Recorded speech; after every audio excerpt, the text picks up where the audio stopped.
Hello, Capricorn. It's umomgtarot, and this is your secret stalker wishes you knew this tarot card reading.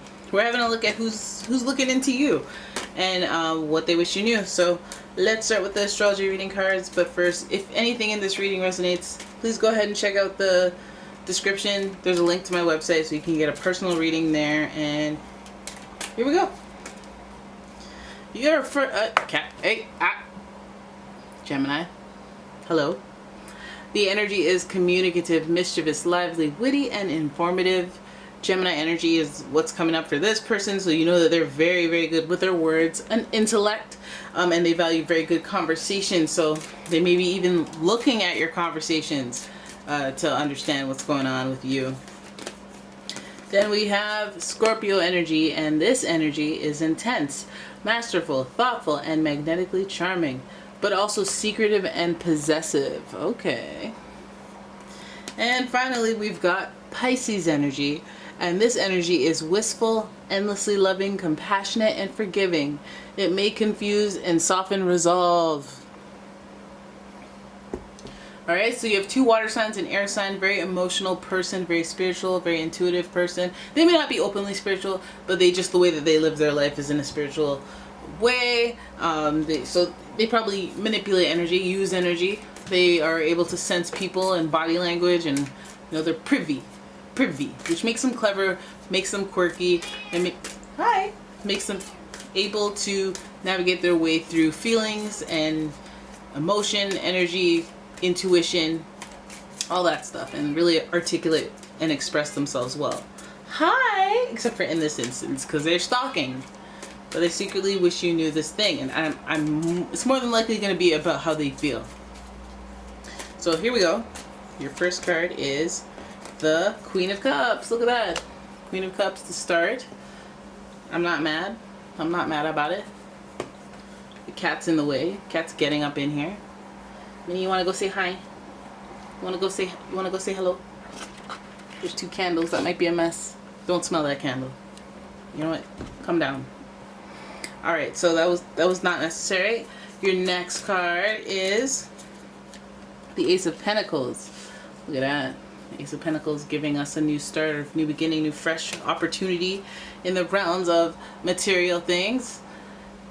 Then we've got the Eight of Swords, and that's giving us a little bit of self-limitation. They feel stuck in some right. Okay, it's Queen of Cups, Ace of Pentacles. It's giving me a good reason here as to why they're not open. Then we have the Death card giving us more Scorpio energy.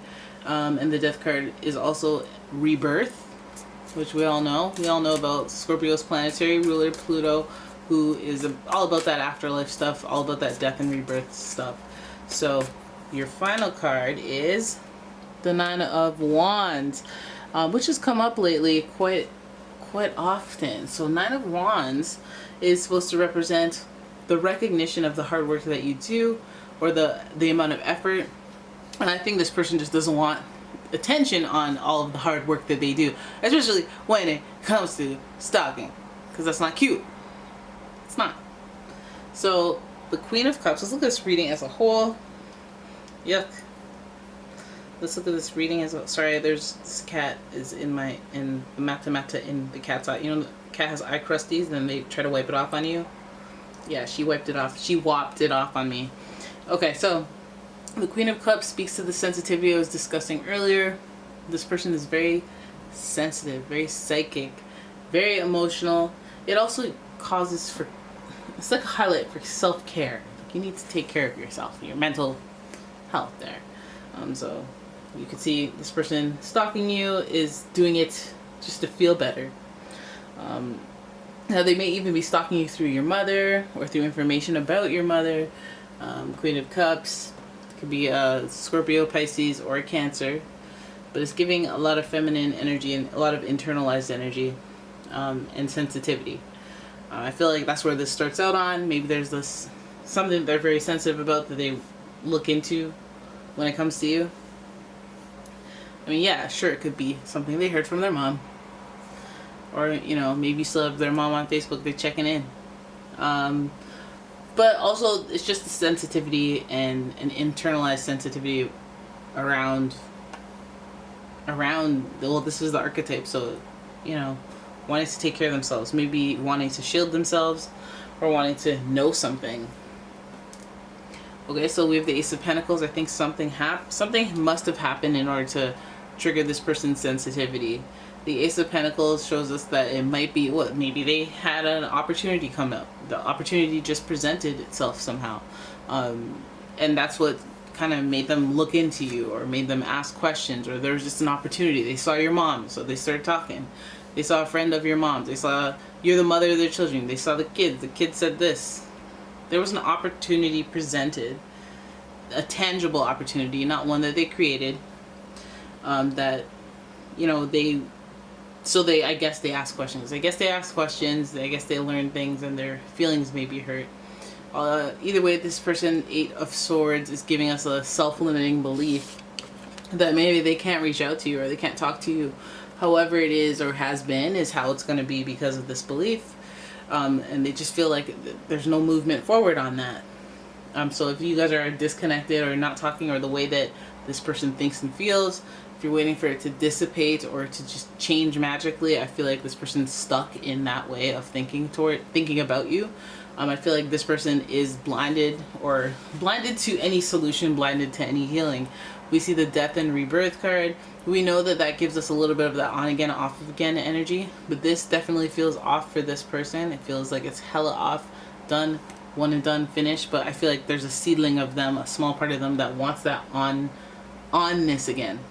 I feel like they put on a front that is recognized as being not just stubborn, or just more powerful, and there's a front where there's an action that they would never take. And they, like, you know, like, well, let's say they're like, I don't go back to exes, I don't talk to exes, they're in the past. Like, if that has been their mantra, that's what they're feeling weak to, but at the same time they're not doing it. So it's like taking a lot, may take a lot of time, or may take a lot of factors to break this person's character. But I think that's what they, you know, slowly, maybe their journey is to slowly soften on that issue, because there's an underlying issue.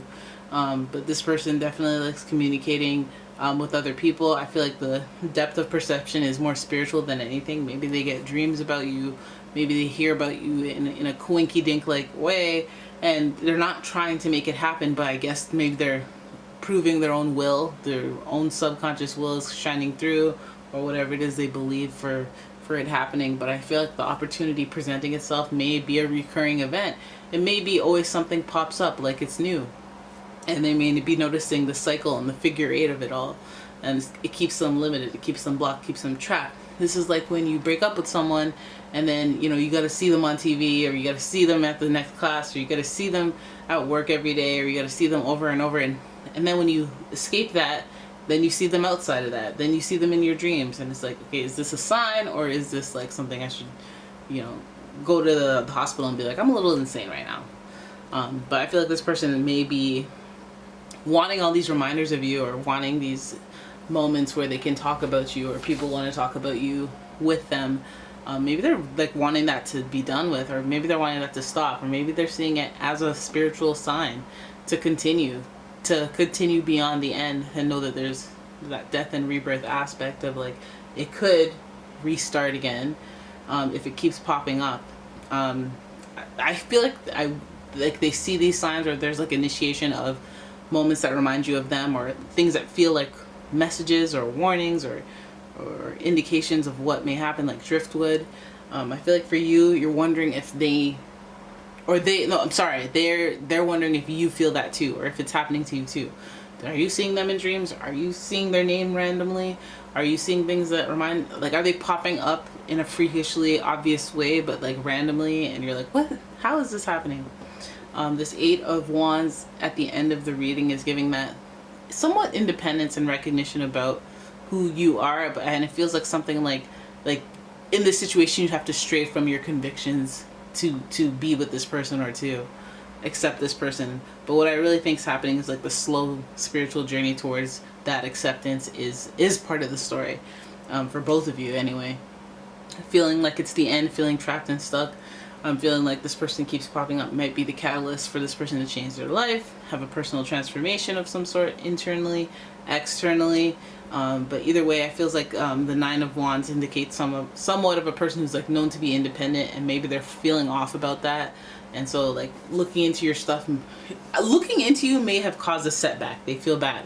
And for some of you, that's intel, because you're like, oh, well, I thought they didn't care. I thought they were indifferent. I thought I couldn't make them budge, but maybe they heard this thing about me. And how are you supposed to know that unless they tell you, right? So I feel like this person is very clever with their communication. They might be a little funny, silly.